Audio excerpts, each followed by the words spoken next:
Listen up, hockey fans. You're in the right place. A no-hold-barred debate between two hockey fans. Stay up to date on current issues in the NHL, even the controversial ones. Welcome to The Debate Hockey Podcast with your host, Brad Baroud.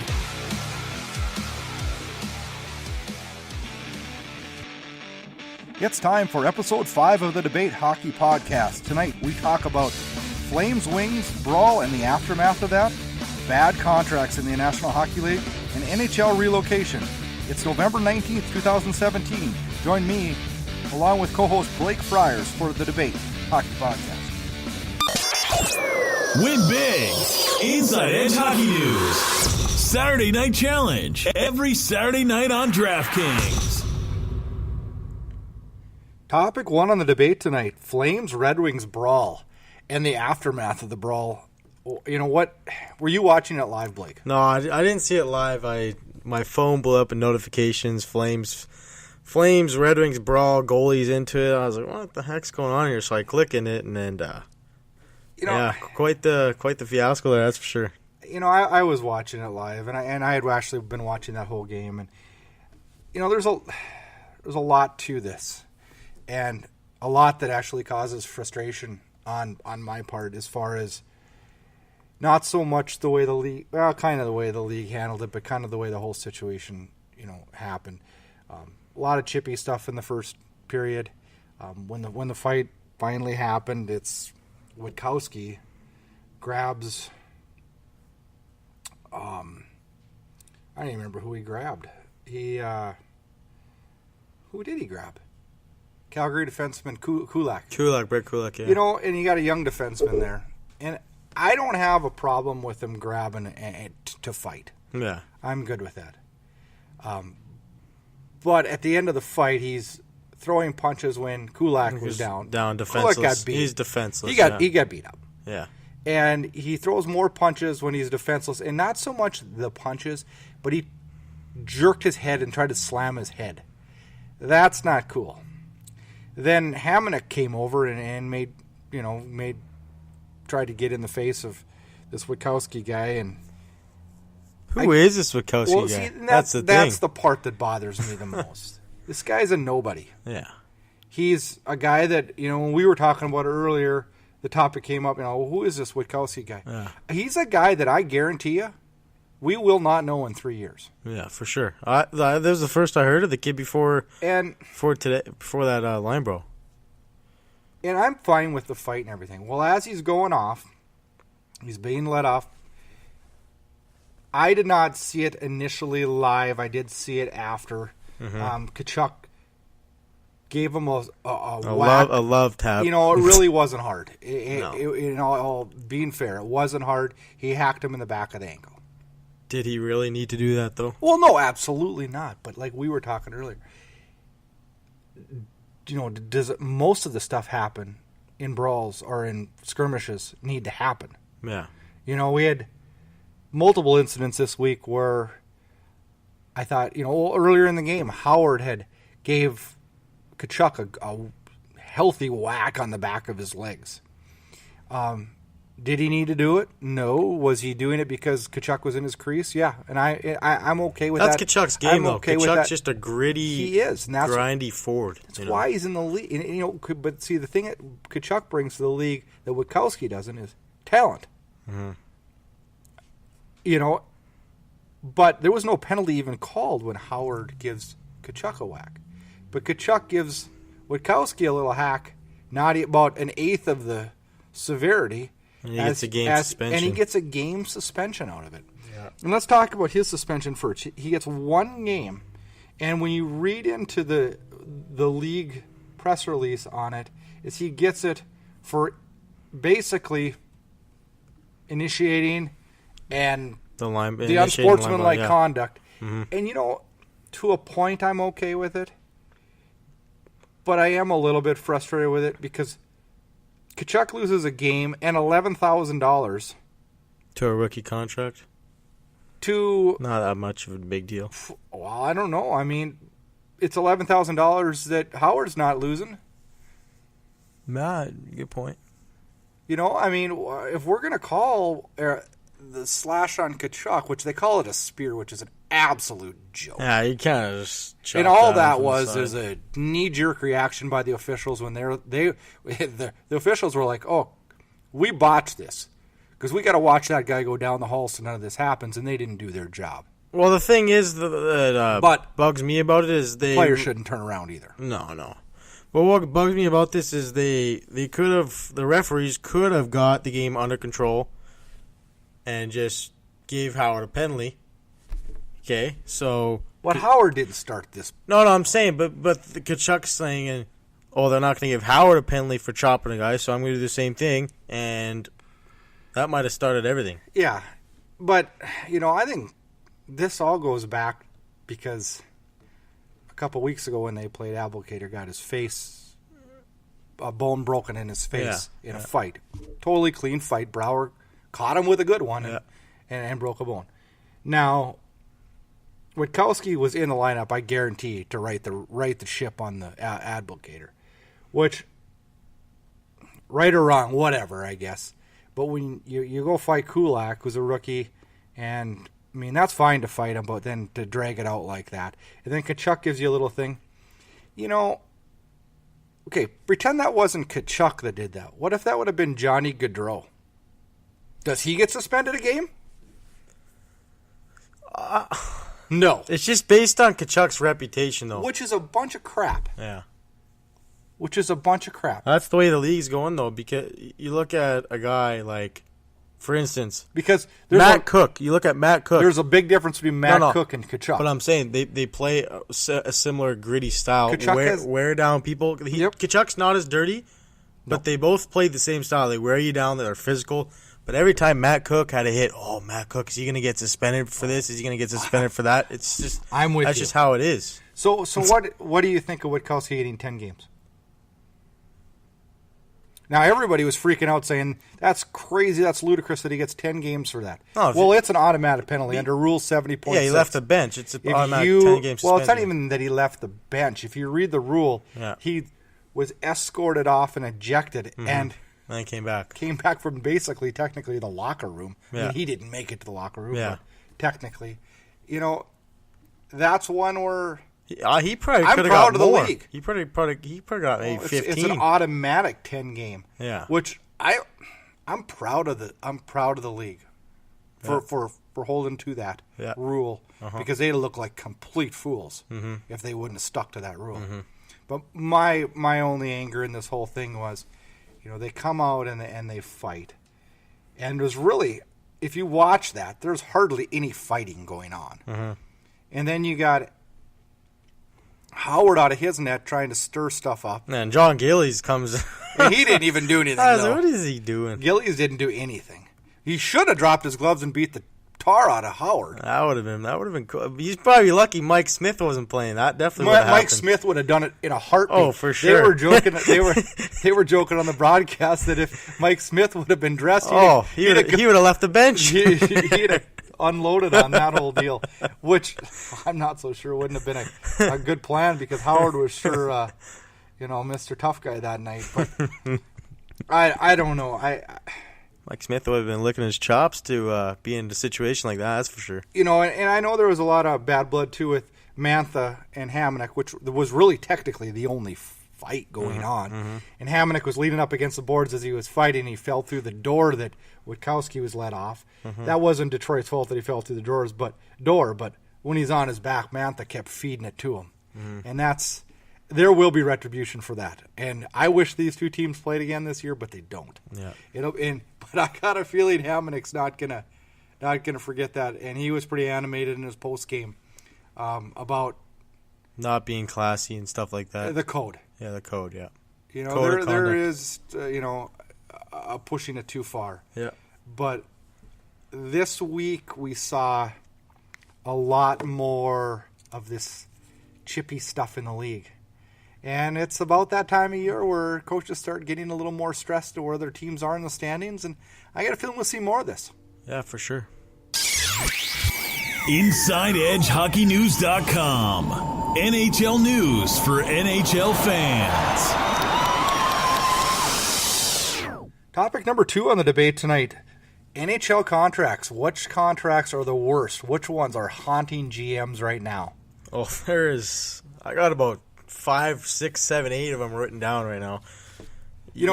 Every team Every has team a has couple. them. They're full. NHL is full of bad contracts. You know what? Professional sports is full of them. But you look at every roster. I went through every roster So did I, preparing for this conversation. And there is some glaring ones, isn't there? Well, for sure. Like, you look at Dion Phaneuf, 4 years, $7 million per year. Like, well, everybody's trying to ditch him off now. exactly. I mean, Toronto signed it, and like 2 weeks after they signed it, there was already talk in Toronto that this is a horrible signing. Well, what's great about that is Toronto got rid of him without even retaining any salary. Ottawa didn't retain any in that. No. Or Toronto, excuse Toronto me. didn't retain. They only retained Kessel. They Yeah, retained in the they Kessel. do. They do. And Phaneuf, or they tried to ditch Phaneuf off to waive in the expansion draft so they can protect Mark Mathot. Ottawa did. Ottawa did, yeah. And he said, not a chance. Well, why would Phaneuf want to do that? Exactly. I mean, makes sense. He's sitting pretty because he signed the contract. I mean, Yeah. yes, he's overrated. He's got his no movement clause. And, but that's the contract they gave him. So, he's a better player now that he's not in Toronto because Ottawa's not putting him in situations. nowhere near where he was in Calgary. Well, Calgary, he was a decent player in His Calgary. rookie season? Listen, this kid is going to be good. And then Toronto tried to plug him, but there was a bunch of bad stuff going on in Calgary. Well, he got named the And worst then thing that ever they happened to sent him out Phaneuf. of Calgary. The worst thing that ever happened to Phaneuf was him getting the C in Toronto. Well, yeah, but It ruined him. Well, that I agree with you, but there was also things too, though, where they were.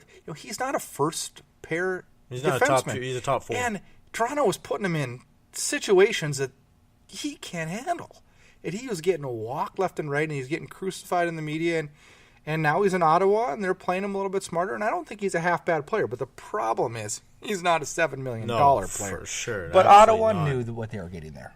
Ottawa knew what they were getting. And now we're going to stick with Ottawa again. Bobby Ryan, $7.2 million over 7 years. I was going to write that one down, and I didn't. Don't get me wrong. Bobby Because- Ryan is a bona fide first-line forward in the NHL. But he's not a top. He's not a $7 million. No, not a $7 million. Now, if I said it was 5.75, I'd say it's probably a value. 6.25 would probably be where I would say. So it's a bad contract, but it's not a disaster. But year 5 and 6, it's going to be disaster. Mm-hmm. One that came up on my radar that Zach Parise of Minnesota, 7.5. He signed through the 23-24 season. Him and Ryan Suter both signed those same deals on July 1, yeah. Yeah, that's big contracts for a long, long time. It's kind of like the Shea Weber deal. But Shea Weber's a lot more important to the team. Parise's not bringing much to the table, and he's hurt right now, well, too. he's hurt, so that's not really fair to him there. But he's not he's a great hockey player. He ain't worth that. But he's not an NHL superstar that should be making $7.5 million. Over 13 years. I know. What year is that in right now? That's The third or fourth year. 4th year. So we got about Now they got through 23-24. They got like 7 more years or 8 more years left on that bad boy. Yeah. What's that going to be like in year 6 and 7? yeah. I I think it's front loaded though. No, No, it's not. no, it's 7 years, 7.5 each year. Yeah. I'm pretty sure it is.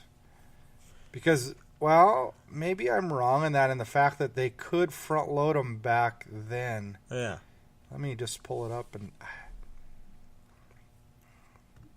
I don't think it is, though. I think that thing is it's 7.5 all the way. Really? Yeah. Through 20. That's so too he's bad still for got, Minnesota. He's got 7 years on that. Another one that you and I were talking about is Louis Eriksson in Vancouver.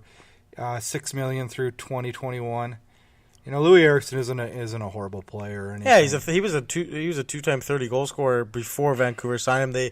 They brought him in to play with the Sedin twins, the Sweden connection. They played together in the Olympics, World Cup of Hockey, and when they first signed him, I thought, this is going to be a good signing. So finally, somebody that can put the puck in the net with the Sedin twins. They haven't had a winger that can score on their line since probably Alex Burrows when he first went on that line, but Louis Eriksson's not doing he had 11 goals last year.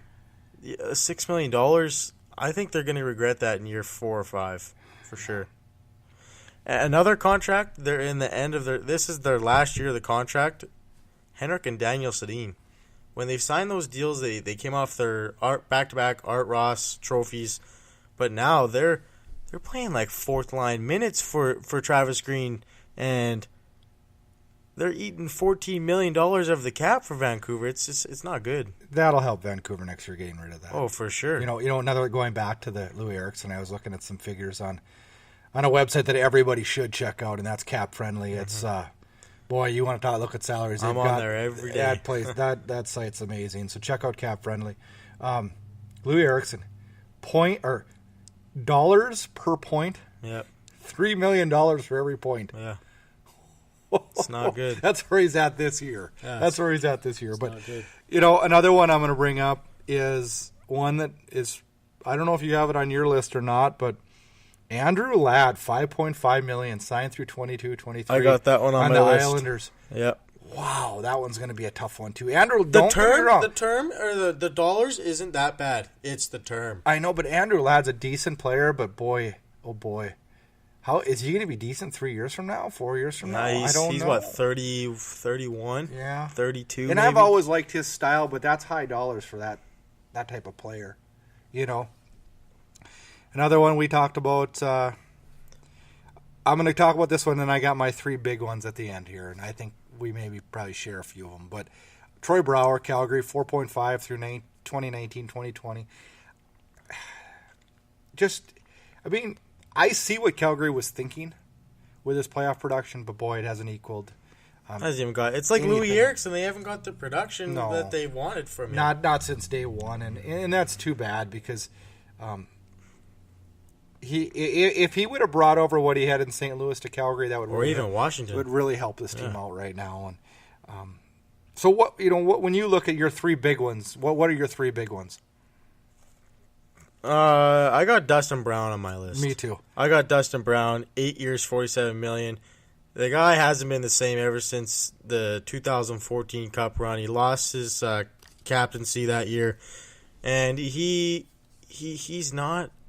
He doesn't deserve those big bucks. And another one on my list. Although Dustin Brown has played well this year, he's having a little bit of a bounce back season, Yeah. but he's gonna have to bounce back really good. he's playing with too. Kopitar. You know, I have that one on my list too. I think that's one, and they wanted him to be gone during the expansion draft. But you know, another one I got on my list too it's a big one is Buffalo and Ryan O'Reilly at 7.5 through 22-23. That's a big contract for a guy that's a role. And O'Reilly is a good hockey player, but he is not a $7.5 million player. That's the direction this league's going though. $7.5 million There's for a so many big deals. Look at McDavid. Yeah, McDavid's a good player, but McDavid, is he really worth $14 million a year? is that? He's getting 13.25. You know what I mean, though. See, Him and Leon Draisaitl are going to eat up close to $20 million. it's gonna it's really similar to the Minnesota deal right now. Exactly. It's tying and the Chicago deal too. It's Kane. tying hands, and it's making it so that for them to win the cup, They're going to need all gonna these players to they're gonna just buy cheap contracts. Well, no, but they're not going to be have able to build around depth. But what they're going to have happen is they're going to have 3 or 4 guys in entry-level deals put up a big year to help them win the cup. And that's asking a lot, you know. Edmonton don't have that. I mean, McDavid's actually 12.5. Oh, 12. Still, Yes, no, and still that's $20 million. That's a lot of money. And I'm not saying that McDavid's is a bad contract, because you know everybody's calling him the greatest, and McDavid is wonderful. But the book is still out on him. Let's see him here play for a while. From what I've seen so far, flat out amazing. Is he going to be worth that? Probably. He's got a whole lot better chance than a lot of the other ones we've named. And you know, my biggest one is on that same Edmonton team, and that's Milan Lucic. I mean, he's got $6 million a year through 2023. Are you kidding me? He's playing in the third line. Well, second line for the most part with Nugent Hopkins. Mm-hmm. But Yeah, what was the thought process? Yeah, they brought him in. Like, what I think they honestly brought him in for was for him to protect Connor McDavid. But that's not... Hands down. That's not what he's doing right now, though. Well, that's not what the league needs anymore. Yeah. But, I mean, it's not the days of Gretzky when they had to have a guy Semenko, yeah. Back then, you had to have that. But now, the league's not that way anymore. So that's a lot of money for a grinder. Pretty much, a big checker. I know you don't agree with this one, but a guy I have on my list is Brent Seabrook. Brent Seabrook, he's got about 3 years left on a 7-year contract, right? He's $6.8 million. Okay, so you got Seabrook at 6.8, you got Taves and Kane at 10.5, you got Keith, you got Crawford, you got Brown and Sod. It's the same. Their hands are tied. Absolutely. It's going to hurt Chicago. It's going to hurt Minnesota. It's going to hurt Edmonton.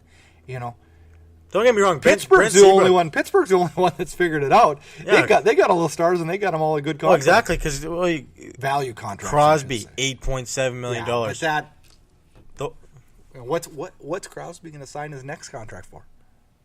How many years you got left? 3, I think. 3. I mean, but seriously, what's he going to sign his next one? Same deal. No. He's going to get $10 million. He's going to buy in. Brad, if you think about it, he's already taken a value. He's already buying in. Who knows? He's already got his 3 cups. Maybe he cashes in on a big paycheck. I don't know. But if he wants to keep playing with Kessel, Letang, Malkin, they all can't get big contracts. But when Crosby's contract runs out in 23-24, those guys aren't going to be fast. He's going to be 30. He's 31 right now. Yeah, he's going to be 37 years old. No. 38 years old. No. He's getting less than 8.7. He'll probably get a 1-year deal if he wants to continue. Yeah. He might even retire from his concussions. Yeah. Who knows? Well, he might just retire because he can. Yeah. He's cemented his legacy. His arms are tired from lifting cups. I mean, he can just retire. Yeah. Now, let's quickly roll through some guys who we think might be contracts that aren't bad right now, but probably might be in the future. I got Carey Price. 8 years, $84 million. Come on, is this a knee-jerk reaction to what's going on right now? No. Honestly, it's not. He's getting $10.5 million per year. No goaltender is worth that much. I agree. How are you gonna rebuild your team around a goal? Don't get me wrong, Carey Price, top 3 goalie in the NHL. Yeah. Don't get me wrong, Carey Price, he's a stud. He's been a stud since he's broken the league. But what I'm saying, how are you going to build your team around a goalie who's making $10.5 million? And when the cap is $74 million? But, and the thing is, I agree with you. But the thing is, too, goaltending changes so quickly. You know what I mean? I don't think you should. It's going to be a hard contract to move if they want to trade him. If I was a GM, I would never sign anybody for more than 6 years.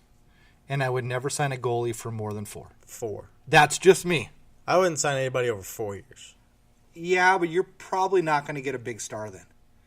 I guess they want Turner. Because they're going to hold you to the fire on that. And if he's a Crosby or McDavid and the thing with, then I can see it. Mike Bergevin had his hands tied with this Carey Price contract because Carey Price is pretty much Montreal's whole team. Mm-hmm. You look at 2 years ago, Carey Price got hurt. They went from first to last. This year, he's hurt again. But they've won more games since he got hurt. Oh yeah, whatever. That's Charlie Lindgren's playing fine, but he's having a tough year. But you have to give Carey Price the money. He's their whole team. I know. His hands were completely tied. I'm going to quickly roll through a couple of them here that I wrote down and that I think in the future might be. TJ Oshie, 5.75 through 23-24. I think TJ Oshie's a great hockey player, but he's overrated. Mm-hmm. Tuukka Rask, $7 million through 2021. That one's going to catch up with Boston. I don't think so. You don't think so? No, he's not that old. He's only 30. No, I know. And it's only for 3 more years. Through 2020. 4 more years. Yeah, that's 4 years. We'll see. But Boston's got... Boston, they don't got... Chara's going to be off the books right away. He's going to retire, so there's $7 million off the books there. So It's not. It's kind of like in Vancouver. You're getting Henrik and Downey off the books. You're getting Edler off the books. So really, those contracts don't really matter. You know what I mean? Yeah. I got Alexander Radulov in Dallas, 6.25. I don't know what I think he's to me it's got Russian fear factor written all over it for me. We've seen too many of those guys come and have a great year and think the world's great, and then the next year they get into a little slump and oh boy, I'm rolling back to the KHL. Kind of like Shipachyov from Vegas. I don't know how to say his name. You're not far off there, but I tell you what. Another one, I got two more here. I'll go through quickly. Montreal, Jonathan Drouin, 5.5. I am through 22, 23. I'm not sold on him yet. That's a steal. We'll see.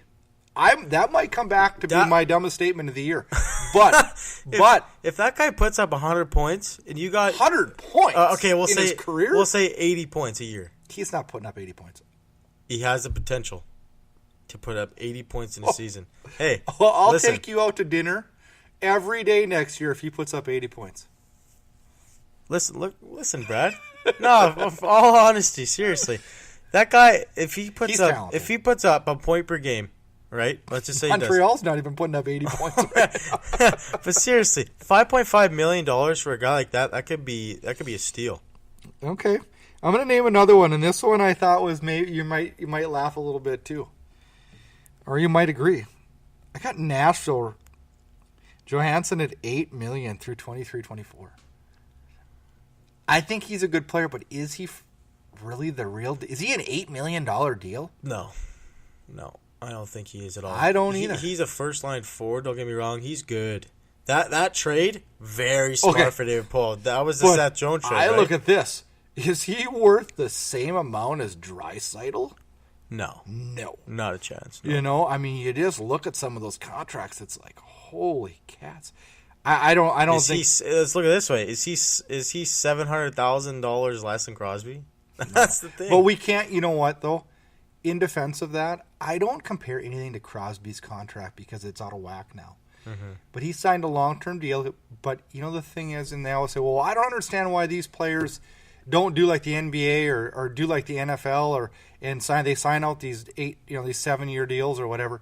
Well, they do it because it's guaranteed money. Yeah. Well, they don't do it in the NFL because it's not guaranteed. Mm-hmm. He can get cut next week and they don't have to pay him. Mm-hmm. Well, this is guaranteed, so he's guaranteed that money. That's a nice paycheck guarantee.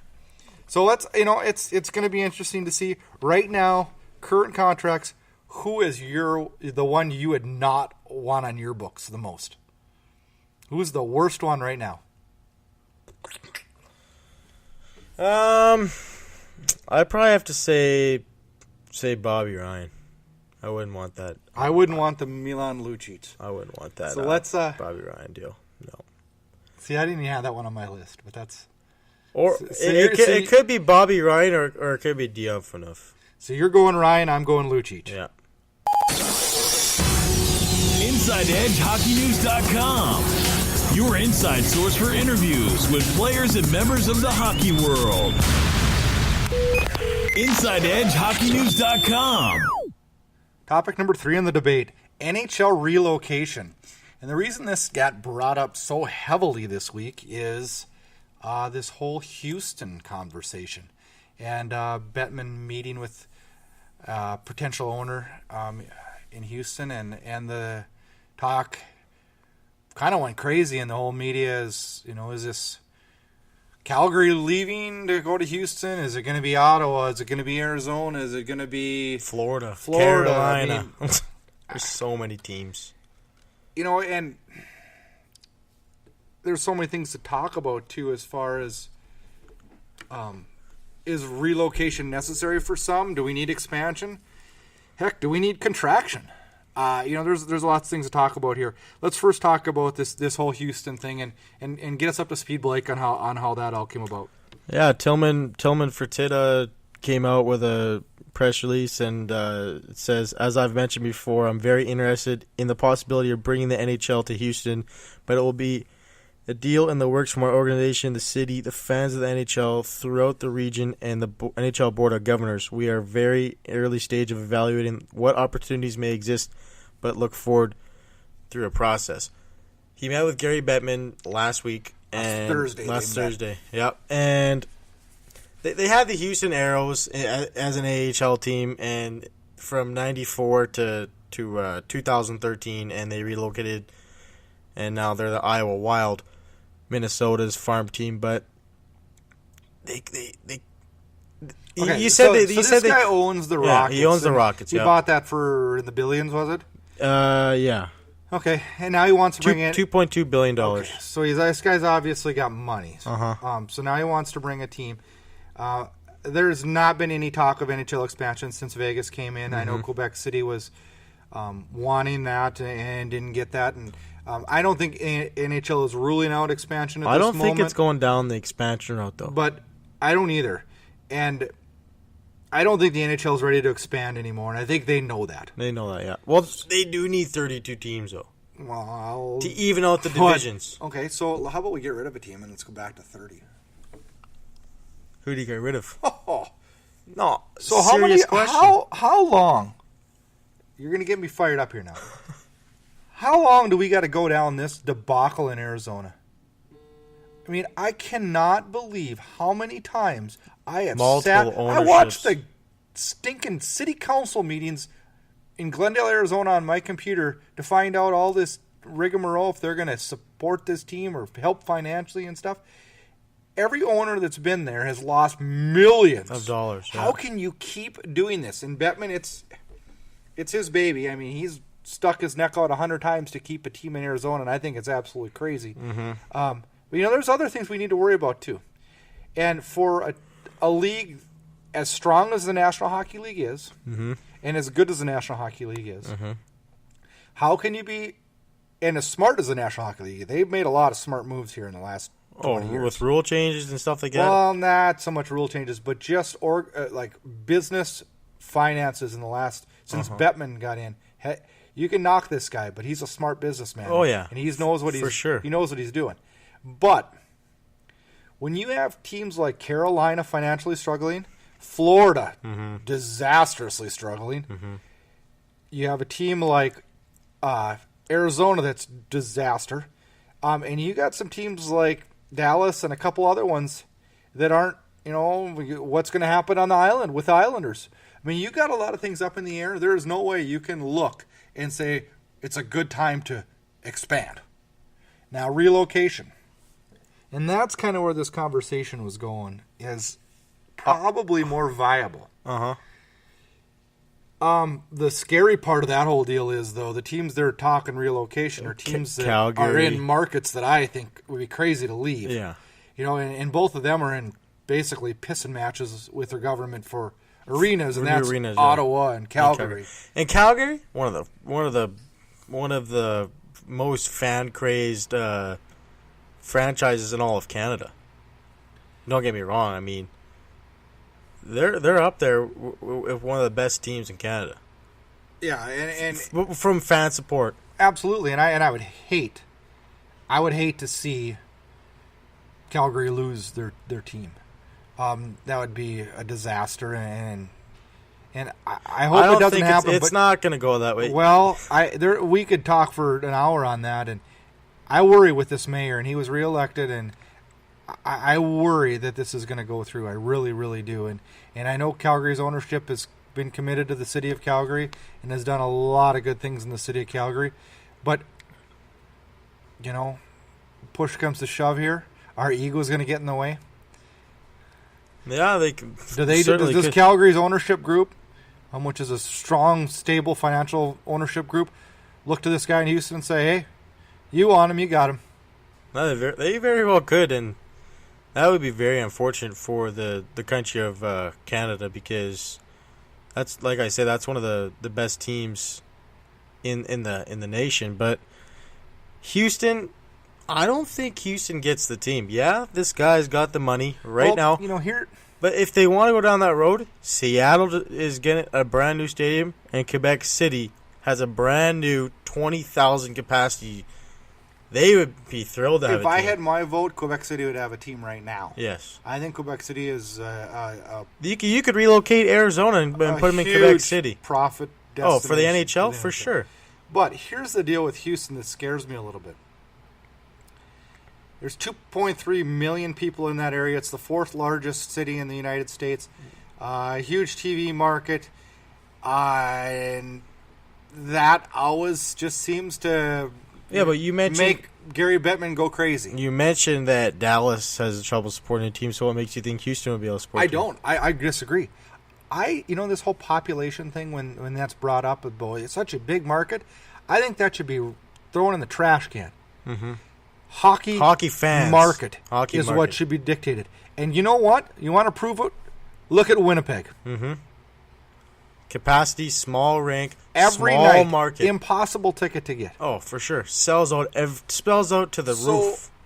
So I think this is absolutely ludicrous that this is even being talked about. I know this guy's got a ton of money, but... And that's what Gary Bettman likes, so. He's more of a show-me-the-money guy, you know what I mean? And he should be. But you've also got to prove that the market's viable.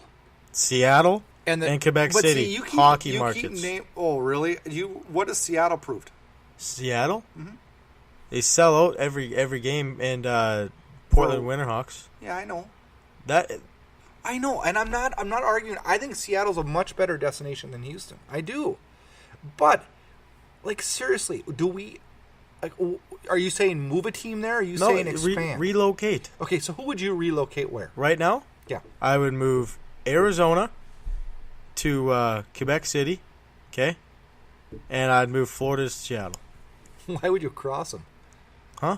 They're playing in the Eastern Conference Whatever, right now. Same thing. Okay. Florida to Quebec City and Arizona to Seattle. What do you do with Carolina? That might be the biggest problem. They're Carolina's for sale. up for sale right now, yeah. That is actually in all reality. Florida's up for sale too, no? I don't know that for a fact. They were up last year, I know that for sure. They were trying to get Jeremy Jacobs to buy it. Yeah. I'm not sure where that stands right now. Mm-hmm. Quite honestly. But the thing with Arizona I'm so Carolina sick of hearing about it. I've kind of turned it off, to be honest with you. Yeah. But I know Carolina is probably, from what I've heard and talking to people, that would probably be the most likely one. But their owner wants to keep 40% of the team owns, so that's gonna be a big hitch to clear. But money talks, right? Money does talk, yeah, for sure. So, I think when we look at this, we can say, well, relocate, Arizona to Seattle, but that ownership group has got to be willing to sell out, and the new ownership group has got to be willing to take it to Seattle. Now, if you don't think Seattle would sell out an NHL team? No. The Arizona ownership group would have to be willing to sell their team. Sell the franchise, yeah. And then the Board of Governors would have to agree to approve a move. Mm-hmm. And the NHL does not like to move teams. Mm-hmm. And I don't blame them. They shouldn't. That's how it happened since when... Winnipeg. Well, before that, it was probably Colorado. Yeah. Quebec to Colorado. Yep. Yeah. Right. Carolina from Hartford, too. Hartford, yeah. And which is good. Yeah. But you just can't keep losing money, though, either. Exactly. I mean, I know it's going to be a struggle for the first 5, 8 years, 10 years, but we're past that, and we're still losing millions. It's time. If I had my way, Calgary would figure out and work out a new stadium deal. Uh-huh. Ottawa would figure it out and work a new stadium deal. The thing with Ottawa, they just got to move downtown. Right now, their building isn't in a good spot right now. But that's cost money. And are the taxpayers going to be willing to put that? No. With Ottawa, though, Ottawa is a funny one because last year they couldn't even sell out an NHL playoff game, and then this start of year they had to take like 2,500 seats. Their rink's too big. The city of Ottawa, you're telling me you can't fill 19,000 people? That's too much. Montreal has 22,000 people every game. It's a little different, though. It's Chicago, 22,000 people a game. Chicago hasn't been sold out. They sell out mostly every game. 22,000 people. I know, but I still think the perfect size for a National Hockey League rink is 18,000 people. Is about 17,000, 18,000 people. Winnipeg's only 15. I know. Have you ever been to a game in Winnipeg? Oh, yeah, many times. It's called Supply and Demand. Oh, yeah. And that place is rocking. I've been to 15 NHL rinks, and that is the best it's rink the I've loudest. been to. It's the loudest rink I've been to. Ridiculous. And the anthem. I mean, it's jumping. It's fun. If I had my way, I would get new arenas in both Calgary and Ottawa because I think those are great hockey markets that can't afford to lose. Mm-hmm. Team. I would move Arizona to Seattle. I don't even know if I would say that. You agree with me for once? Are you serious? No. Oh, come on. I would do this. I would move Carolina to Quebec City, and I would. Are they going to become an Eastern team, man? Yeah. They're Carolina's an Eastern team, yeah. And they'd move to Quebec City. Yeah, Eastern, yeah. So they'd say Eastern. And I would contract Arizona, and that'll never, ever, ever happen. Contract? Get rid of them. That'll never happen because the Players Association would never agree with that. No. But that being said, that would never happen. But financial stability, that going back to 30, that would be great. Mm-hmm. But more viable would be getting them up to Seattle. Inside Edge Hockey News on social media: Facebook, Twitter, Instagram, and Google+. Get connected. Thanks for listening to the Debate Hockey Podcast. Check out InsideEdgeHockeyNews.com for all your hockey news. Follow us on social media and download the Debate on your favorite podcatcher. Check us out on Spreaker, SoundCloud, iTunes, iHeart, and YouTube. Thanks for tuning in. We hope you enjoy this week's hockey action. Next week, join us on the Debate for its American Thanksgiving, and it's time for the Big Prediction Show. Until then, enjoy this week's hockey action. Win big. Inside Edge Hockey News. Saturday Night Challenge. Every Saturday night on DraftKings. Thanks so much for listening to this episode of the Debate Hockey Podcast with your host, Brad Baroud. For more great content and to stay up to date, visit InsideEdgeHockeyNews.com and on Twitter at InsideEdgeHOCKE and Facebook at Inside Edge Hockey News. We'll catch you next time.